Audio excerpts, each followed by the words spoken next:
পাওয়ার প্লেতে ৩৭তম উইকেট শিকার তাসকিন আহমেদের। সাকিব আল হাসানের সঙ্গে টি-20 পাওয়ার প্লেতে বাংলাদেশিদের মধ্যে সর্বোচ্চ উইকেটের মালিক বনে গেলেন তাসকিন। হংকং ব্যাটারের উইকেট শিকার করে তানজিম সাকিব দেখালেন আগ্রাসী উদযাপন। চোখ ধাঁধানো ক্যাচ মুস্তাফিজুর রহমানের।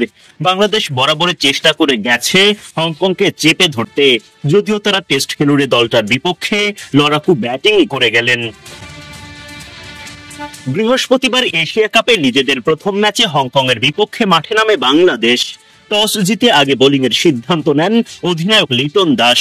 ইনিংসের দ্বিতীয় ওভারেই হংকং দুর্গে বাংলাদেশের আঘাত।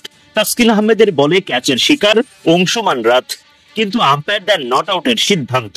তবে তাসকিন ছিলেন আত্মবিশ্বাসী, সায় দেন অধিনায়ক লিটনও। রিভিউ নিয়ে সাফল্য পায় বাংলাদেশ। মাত্র 7 রানেই প্রথম উইকেটের পতন হংকং এর। বাংলাদেশের হয়ে দ্বিতীয় উইকেটের পতন ঘটান তানজিম সাকিব। হংকং ব্যাটার বাবর হায়াত ছক্কা হাঁকালে সেটা মেনে নিতে পারেননি সাকিব। পরের বলেই করেন বোল্ড। উদযাপনে দেখান প্রতিশোধের আগ্রাসন। 12 বলে 14 রান করে ফিরে যান হায়াত। দলীয় 30 রানে দ্বিতীয় উইকেট হারায় হংকং। তানজিম সাকিব নিজের দ্বিতীয় শিকারে পরিণত করেন জিশান আলীকে। তবে এই উইকেট শিকারে মুস্তাফিজুর রহমানেরও অবদান কম না। দৌড়ে গিয়ে দুর্দান্ত একটা ক্যাচ নেন তিনি।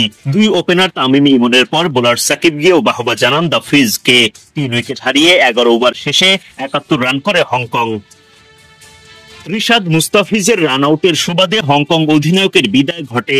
হংকং খর্বশক্তির দল হিসেবে শেষ পর্যন্ত চ্যালেঞ্জিং পুঁজিরই দেখা পায়।